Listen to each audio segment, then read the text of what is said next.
Today we're going to look again at factoring trinomials, but today we are going to start with some that we have to do a little work with before we can factor. So if you remember when we started factoring, I reminded you that your first step is always to look for a GCF. So if I look at this problem, the 8, the 24, and the 10, there is a number I can take out of all of those. And the whole reason for doing that is to make our numbers smaller. So if I take out a 2, I get 4n squared plus 12n plus 5. And so now I have this 2 out here. I'm going to circle it or box it so I don't forget about it.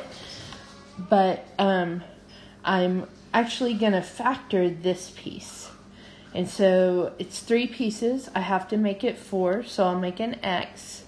My top number is my A times my C, so a 20.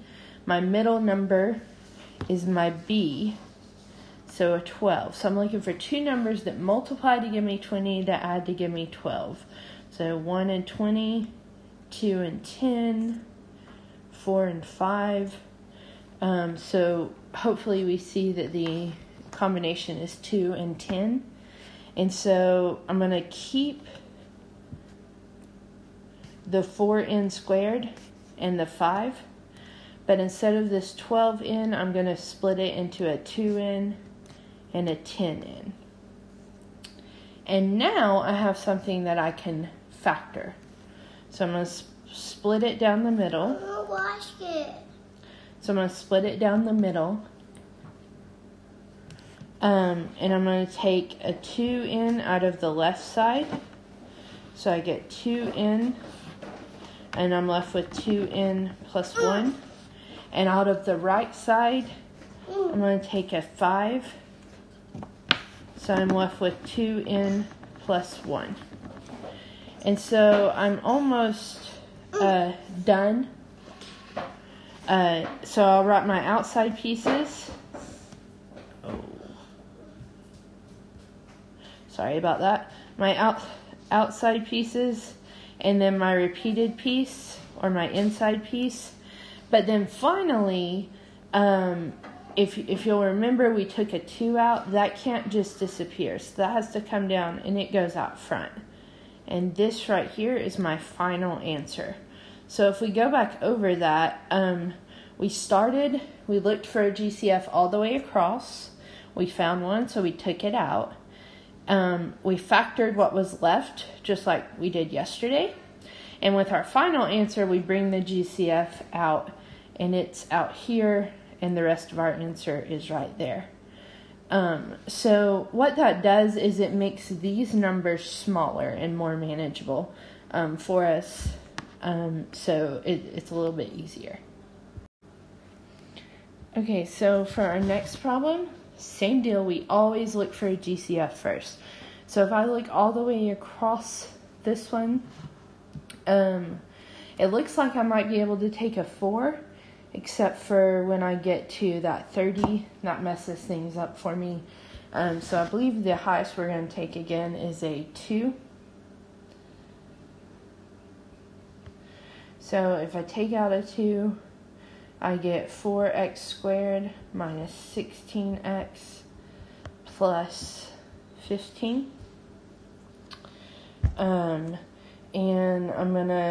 I just box this in because I tend to forget things, and I don't want to do that. So I'm going to go ahead and factor this part. So I do AC.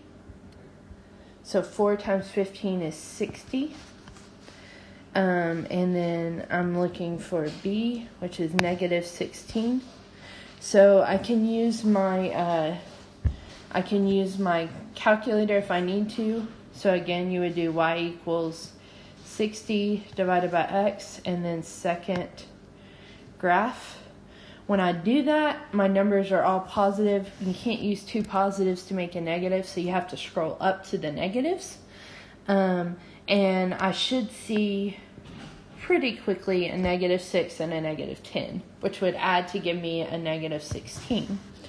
So when I rewrite this, I keep the 4x squared and the 15. But I'm going to replace this with a negative 6x and a negative 10x. So we're just breaking it so that, or dividing it up so that we can then split it. So if I split it, I can take out a 2x on this side. So I get 2x minus 3. And on this side, a 5, but we have to remember if we lead with a negative, we take a negative. So we get 2x minus 3. So my outside pieces, my inside or my repeated piece, and then I have to remember that I had this 2. So it goes outside, and that is my answer. So take the GCF out. If there is one, there doesn't have to be. And then factor what's left like normal. Just don't forget to bring your GCF out in your final answer. So let's look at another one. Okay, so on this one, again, check for a GCF. I see a 2. So I'm bringing a 2 out. And I'm left with x squared minus 4x minus 5.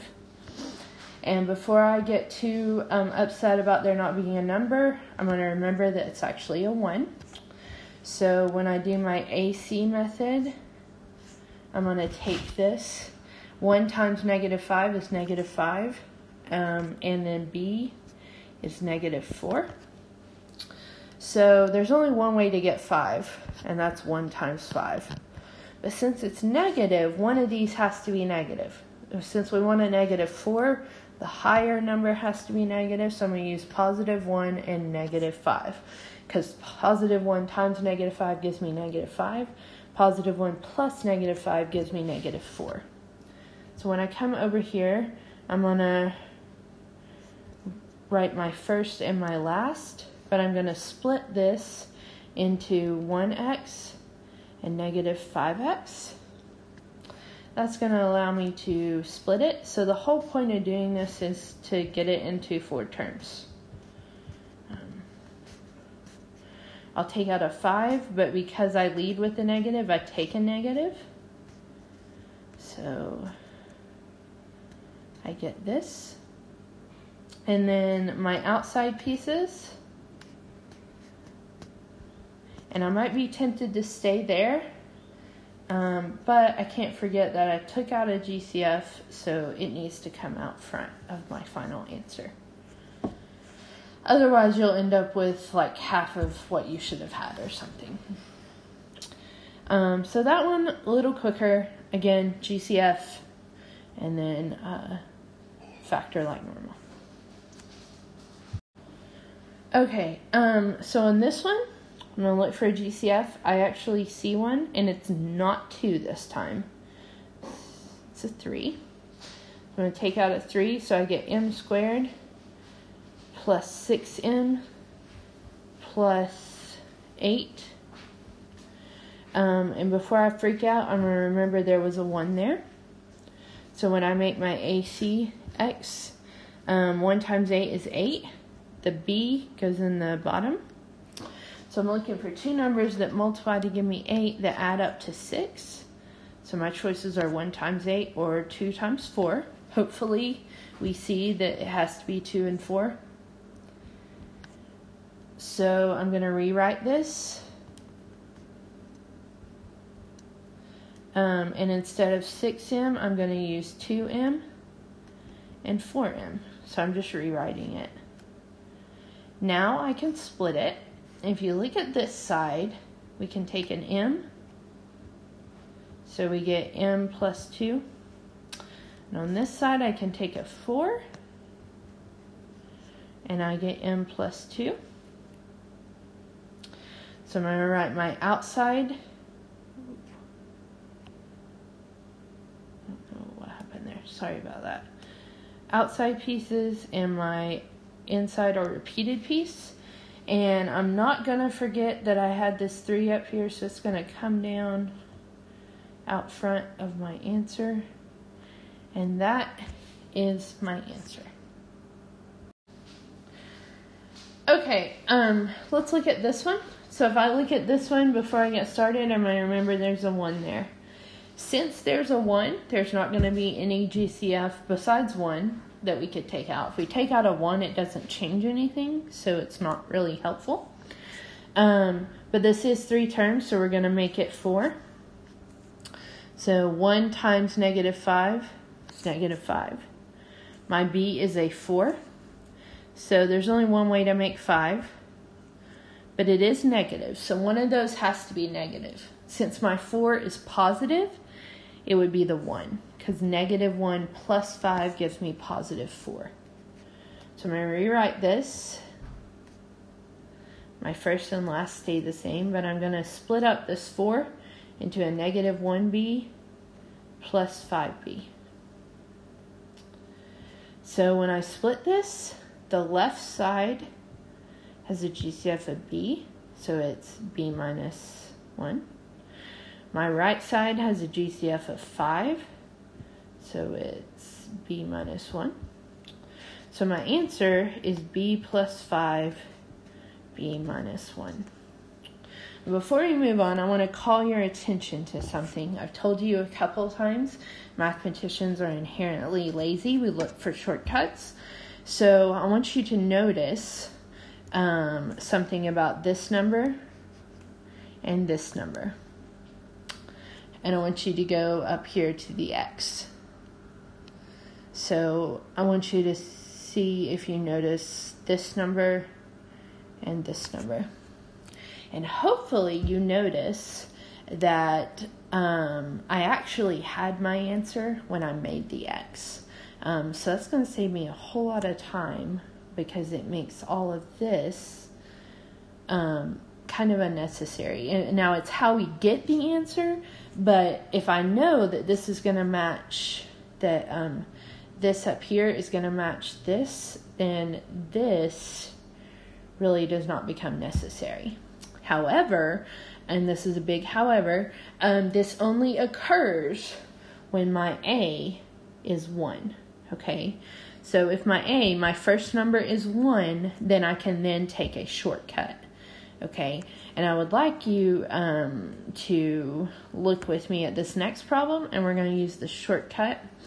It only applies when a is 1, okay? Okay, so on this problem, I'm going to go ahead and put a 1 here. Now, in my brain, a red flag's going up because a equals 1. A is 1. I know that I can use my shortcut. So all I really have to do is make my x, and I have my answer. So if I do AC, 1 times 5 is 5. B is -6. So the only way I can make 5 is 1 and 5.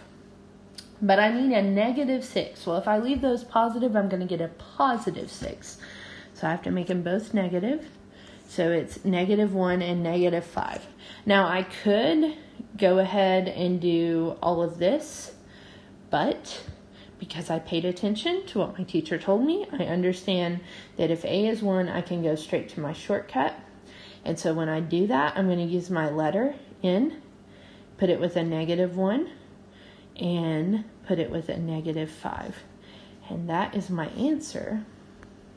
So if you're looking for a shortcut, and a lot of you look for shortcuts in everything, that's going to work out for you quite well. It makes the problem a whole lot shorter than it would be otherwise. So I want to go back and look at you. I could use the shortcut here because a is 1. I could use the shortcut here because a is 1. Let's go back to the beginning, number 1. A was not 1 here, but I did take out a GCF. So I really got a new problem right here. So in my actual problem, my A was 4. That's the reason I could not use the shortcut. I have to do all of this work. On number 2, again, I took out a GCF. But in my actual problem that I factored, A was actually 4. That's why I did not use the shortcut. But I would like you to look at these. So on this one, I took out a 2. When I took out a 2, my A became 1. So at this point, as soon as a becomes 1, I could have used the shortcut. I just didn't tell you about it until later.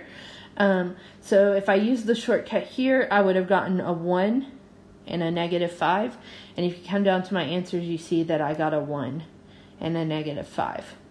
But if I can't use the shortcut, like on example 2, my x had a -6 and a -10. That doesn't actually show up in my answers. So it only works when a equals 1, or you can make a be 1 by dividing something out. And then lastly, on number 4, since I took out the 3, a became a 1. So I could have used the shortcut here. I got a 2 and a 4. And in my answer, I got a 2 and a 4. And order does not matter because it's multiplication. So watch out for those when you can use the shortcut and when you cannot. So you're going to want to, on your work, you're going to want to ask yourself, is there a GCF? If there is, take it out. And then ask yourself, can I use the shortcut? I can use the shortcut when a equals 1. So if you'll go ahead and complete the rest of this on your own, look for chances to use that shortcut. It'll save you a lot of time. And turn your work into the class tray when you're done. And I hope to see you soon. Bye.